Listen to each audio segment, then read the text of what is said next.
dit-elle toujours la vérité? Le titre de cet enseignement vous aura peut-être un peu étonné. En effet, en tant qu'elle est un mystère divin qui nous transcende, on l'a bien dit, l'Église est certainement mater et magistrat, c'est-à-dire qu'elle est le moyen voulu par Dieu pour nous enseigner la vérité. Mais, on l'a dit aussi, l'Église est également composée d'hommes pécheurs, nous autres chrétiens, qui réalisons parfois bien imparfaitement la mission qui nous a été confiée. D'où cette question de la plus haute importance. L'Église, mystère divin, composé de pécheurs, nous dit-elle toujours la vérité? À cette première question s'ajoute une seconde.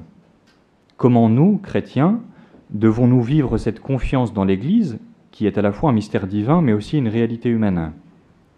Ou plus précisément, comment devons-nous adhérer aux enseignements du magistère, qui très manifestement portent à la fois la marque de Dieu, qui ne peut se tromper ni nous tromper, mais aussi la marque des hommes, qui, quant à eux, sont faillibles? Quelle attitude devons-nous adopter? Devons-nous faire une confiance aveugle à tout ce que l'Église déclare en tout temps et en toutes circonstances? Ou au contraire, pouvons-nous adhérer aux enseignements du magistère en fonction de notre seule réflexion personnelle? C'est à cet ensemble de questions que nous allons tenter de répondre. Pour cela, on rappellera tout d'abord ce qu'est le magistère de l'Église. Ensuite, on montrera que ce magistère de l'Église s'exprime à travers des déclarations qui possèdent une autorité différente. Enfin, nous réfléchirons sur la manière dont nous, chrétiens, devons recevoir l'enseignement de l'Église en tenant compte des différents degrés d'autorité du magistère. Alors en premier lieu, arrêtons-nous sur le sens de l'expression magistère. Expression si importante pour notre sujet. Que veut dire le mot magistère? Avant son ascension au ciel, le Seigneur Jésus a confié à ses apôtres plusieurs charges ou fonctions. La fonction magistérielle est l'une de ces charges. Elle consiste à conserver, exposer, annoncer la parole de Dieu. Conserver, exposer et annoncer la parole de Dieu. Ce service, le Seigneur l'a confié à ses apôtres et à leurs successeurs. Et ce service est aujourd'hui assuré par le pape et les évêques qui sont unis à lui. La constitution conciliaire Dei Verbum le rappelle bien. Elle dit « Pour que l'Évangile fût toujours gardé intact et vivant dans l'Église, les apôtres laissèrent comme successeurs les évêques, auxquels ils transmirent leur propre charge d'enseignement. » Les apôtres et leurs successeurs exercent donc aujourd'hui cette charge d'enseignement. Et on appelle magistère le fruit de cet enseignement des successeurs des apôtres, lorsque celui-ci est donné au nom de l'Église. Le magistère, c'est l'enseignement du pape et des évêques unis à lui lorsqu'ils parlent au nom de Dieu. Ce service du magistère est très important. Il a pour fin immédiate de protéger le peuple de Dieu des déviations et des défaillances, ainsi que de lui garantir la possibilité objective de professer sans erreur la foi authentique. Dit plus simplement, sans le magistère de l'Église, nous ne pouvons connaître la vraie foi et la professer. Nul ne saurait donc prétendre avoir une foi authentique s'il s'opposait absolument au magistère de l'Église. Voilà pour la définition du mot magistère. Voyons maintenant que cette mission reçue par le pape et les évêques unis à lui ne s'exerce pas toujours de la même façon.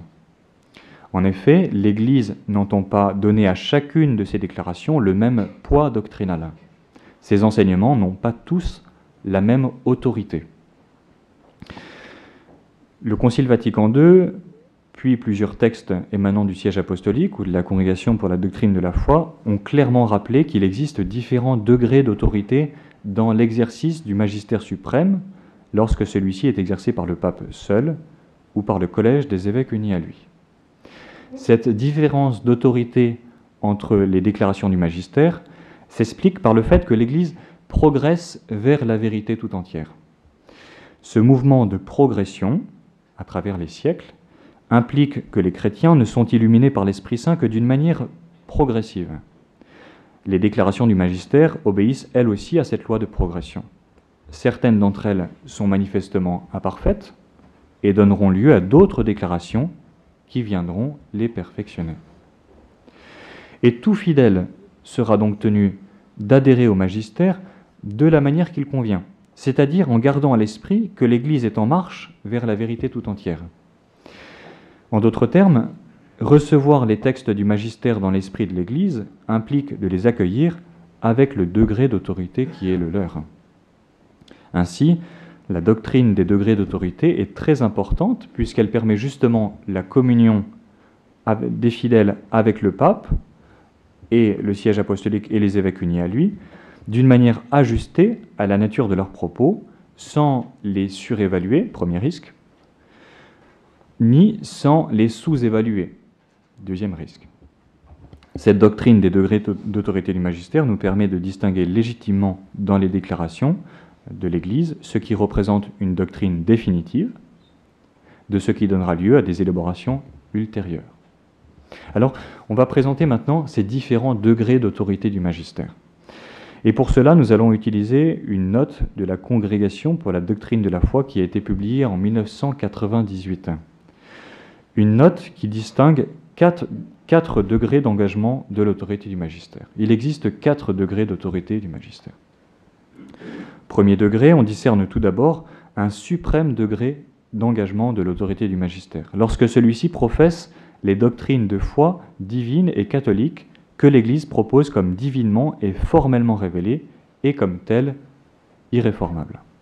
Par exemple, les vérités du credo ou encore les dogmes de l'Église sur le Christ ou sur la Sainte Vierge font partie de ces vérités infaillibles qui réclament l'adhésion de notre foi. Les nier, ces vérités, nous mettrait en situation d'hérésie. Vient ensuite une seconde catégorie de vérités auxquelles le fidèle est également tenu d'accorder son assentiment ferme et définitif. Cet assentiment, ajoute la Congrégation, est fondé sur la foi dans l'assistance que l'Esprit Saint prête au magistère de l'Église et sur la doctrine catholique de l'infaillibilité du magistère dans ces domaines. Alors, ces énoncés de la deuxième catégorie sont de nature dogmatique ou morale. Ils sont nécessaires pour garder et exposer fidèlement le dépôt de la foi, même si, et c'est la nuance par rapport au premier degré, ces vérités n'ont pas été proposées par le magistère comme formellement révélées. Donnons quelques exemples de ces vérités qui sont définitives, bien que n'ayant pas été formulées comme explicitement révélées par Dieu. Par exemple, la question du sacerdoce. Le sacerdoce ne peut pas être conféré à des femmes, mais seulement à des hommes. Ça n'a pas été explicitement révélé, et pourtant l'Église le tient d'une manière infaillible et ferme. Cette vérité, a en effet déclaré le pape, est définitive, le pape Jean-Paul II, est définitive. L'Église pourra mieux l'expliquer dans les siècles à venir, mais elle ne pourra pas la contredire. Pensons, autre exemple, à l'illicéité de l'euthanasie ou de la prostitution, qui sont elles aussi des vérités irréformables, bien que non formellement révélées par Dieu. Donc, on voit bien dans ce deuxième degré qu'il s'agit de vérités très fermes, infaillibles, mais contrairement aux vérités du premier degré, elles n'ont pas été explicitement révélées par Dieu. Le troisième degré d'autorité concerne toutes les doctrines soutenues par le magistère qu'on appelle authentiques ordinaires. Comme l'affirme la Congrégation, il s'agit là des enseignements proposés par le magistère authentique ordinaire sur un mode non définitif qui requiert des degrés d'adhésion divers selon l'esprit et la volonté manifestés spécialement, soit dans la nature des documents, soit dans le fait de proposer fréquemment la même doctrine, soit dans la teneur de l'expression employée. On reviendra sur cette expression un peu dense. Alors, donnons quelques exemples de ces vérités du troisième degré. En fait, les vérités correspondant à ce troisième degré sont innombrables, car dès lors que le pape entend enseigner, et ce même sans engager avec force son autorité, ces propos appartiennent à ce que nous venons d'appeler le magistère authentique ordinaire. Comme nous allons le montrer plus tard, les déclarations du magistère ordinaire peuvent avoir un poids doctrinal très différent selon les circonstances, ou plus précisément encore, selon la manière dont elles sont exprimées. Très important. Enfin, quatrième degré, il peut arriver que de propos délibérés, ou à tout le moins selon une claire évidence, le pape émette un conseil ou un avis sans néanmoins prétendre engager son autorité magistérielle. Pour ne prendre qu'un exemple, l'attachement de notre pape François à telle équipe de football n'engage pas l'enseignement de l'Église. De même, lorsqu'il s'exprime librement sur ses opinions artistiques ou politiques. Comme tout catholique, le pape a lui aussi le droit d'exprimer ses opinions personnelles, et ce, sans prétendre engager son autorité magistérielle. Dans ce dernier cas, une réelle liberté d'appréciation est laissée aux fidèles, encore qu'ils soient toujours tenus au respect et à la bienveillance envers le pape. Ce point est devenu particulièrement important. En effet, depuis Saint Jean-Paul II, les papes ont pris l'habitude de s'exprimer couramment dans les médias. Dès lors, il importe de rappeler qu'il existe une frontière entre ce qui ressort de leurs opinions personnelles et ce qui appartient à leur enseignement proprement dit. Faute de percevoir cette frontière entre opinion et magistère, certains fidèles sont conduits à absolutiser certaines opinions du pape ou, à contrario, à éprouver des troubles qui dégénèrent parfois en une attitude d'hostilité systématique vis-à-vis de sa personne ou de son magistère. Alors venons-en maintenant à notre troisième partie, qui répondra à une question que nous nous posons tous. Quelle attitude devons-nous adopter vis-à-vis du magistère? On vient de dire ce qu'est le magistère, on vient d'énoncer ses différents degrés, mais comment nous devons-nous adhérer au magistère? Comment devons-nous accueillir la parole des papes? Alors la réponse à cette question demande de revenir sur ce que nous venons de dire sur les différents degrés, car notre réponse sera proportionnée à la nature de ce qui nous est enseigné. Alors, pour les vérités qui bénéficient de ce qu'on a appelé les 2 premiers degrés d'autorité du magistère, à ces doctrines, nous devons l'assentiment ferme et définitif de notre foi. Autrement dit, nous avons l'obligation de les croire. L'obéissance de la foi. À l'opposé, au sujet des déclarations des papes qui ne sont que des opinions, le fidèle n'est pas nécessairement tenu d'y adhérer. C'est par exemple le cas lorsqu'un pape publie un livre de théologie ou encore de libres entretiens. Et c'est ainsi que Benoît XVI écrivait dans la préface du premier opus de sa trilogie Jésus de Nazareth, je le cite, « Il n'est certainement pas nécessaire que je précise que ce livre n'est en aucune manière un acte du magistère, mais qu'il n'est que l'expression de ma recherche personnelle. Chacun, disait Benoît XVI, est donc libre de me contredire. Nous pouvons ainsi avoir une opinion différente de celle des papes sur bien des sujets contingents, si tant est que nous tombions dans la critique systématique et malveillante de leurs opinions ou de leur personne. » Alors notre difficulté, vous le comprenez bien, elle se concentre sur toutes ces déclarations qui appartiennent à ce qu'on a appelé le magistère authentique ordinaire, soit le 3e degré d'autorité du magistère. La plupart des déclarations des papes entrent dans cette catégorie. Comment devons-nous les recevoir dans un esprit authentiquement ecclésial? Le Concile Vatican II a traité la question au numéro 25 de la Constitution Lumen Gentium. Il y est en effet affirmé que le magistère ordinaire appelle de la part du fidèle ce qu'il appelle l'enseignement religieux de la volonté et de l'intelligence. Alors en latin, religiosum voluntatis et intellectus obsequium.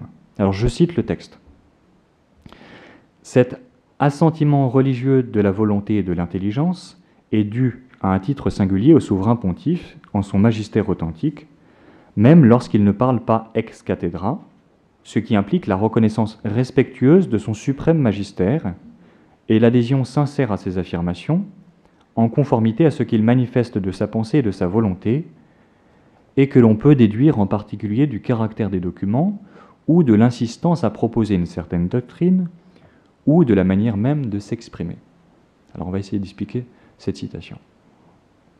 Toute la doctrine de l'Église sur notre sujet se concentre dans l'expression un peu mystérieuse d'assentiment religieux de la volonté et de l'intelligence. Que signifie cette expression? Cette expression désigne l'attitude du fidèle qui adhère à l'enseignement du magistère. Mais qui adhère à l'enseignement du magistère, qui s'exprime dans ce cas-là, non de manière infaillible, et non simplement comme une opinion, qui pourrait être reçue ou pas. Le fidèle est tenu face au magistère authentique ordinaire, d'adhérer de tout son cœur à ce qui est dit, mais selon la manière dont cela est dit. Et cela est très important. Pourquoi ? Parce que selon la manière dont cela est dit, le magistère nous dit la manière dont nous devons le recevoir. Il arrive en effet que certaines fois, le magistère authentique ordinaire énonce une vérité qui se présente comme traditionnelle, c'est-à-dire ayant été répétée à travers les siècles, et comme très importante. Et dans ce cas-là, selon la manière dont le magistère s'exprime, on comprend que notre adhésion, même si elle n'est pas une adhésion de foi, doit être une adhésion particulièrement ferme. Cela, nous devons le tenir. Mais il arrive dans certains cas que le magistère authentique ordinaire énonce pour la première fois quelque chose. Et il énonce en plus d'une manière qui se présente soit comme une hypothèse, soit comme un conseil, soit comme, mettons, une mesure disciplinaire. Dans ces derniers cas, on comprend bien, selon la manière dont s'exprime le magistère, qu'il veut nourrir notre réflexion, mais qu'il n'est pas encore définitif, et qu'il pourra être du coup révisé. Bref, le poids doctrinal des différents enseignements du magistère ordinaire et l'assentiment qu'il requiert de notre part doivent être évalués en fonction de la manière dont cela est exprimé, de leur degré d'indépendance par rapport à des éléments contingents et variables, et de la fréquence avec laquelle ces enseignements sont rappelés. La manière dont le magistère s'exprime nous révèle donc la manière dont nous devons recevoir ce qu'il dit. L'assentiment religieux que nous devons au magistère authentique ne nous dispense pas donc de réfléchir à son sujet, bien au contraire. L'Église nous demande de recevoir son enseignement de tout notre cœur, c'est-à-dire en sollicitant le plein exercice de toutes nos facultés, et donc celui de notre intelligence. Autrement dit, l'accueil du magistère, surtout dans son 3e degré, est une sorte d'exercice spirituel. Il implique en effet que nous formions notre intelligence et que nous développions nos vertus. Notre relation vis-à-vis du magistère est bien différente de celle de l'homme du rang vis-à-vis de son caporal. La dignité du chrétien consiste à mettre en œuvre toutes les dimensions de son être, et donc toute son intelligence, dans l'accueil des enseignements que le magistère lui donne au nom du Seigneur. Alors concluons. La réponse à notre question initiale, l'Église nous dit-elle toujours la vérité, nous a conduit à établir certaines distinctions que certains pourront trouver un peu alambiquées. En fait, nous l'avons compris, ces distinctions entre les différents degrés d'autorité du magistère sont très importantes, car c'est à leur lumière que nous comprenons comment nous devons recevoir les enseignements de l'Église. En réalité, faute d'établir ces distinctions entre les degrés d'autorité du magistère, le risque est grand, soit dans un sens d'absolutiser toutes les déclarations du magistère, soit, dans un autre sens, de les relativiser d'une façon excessive.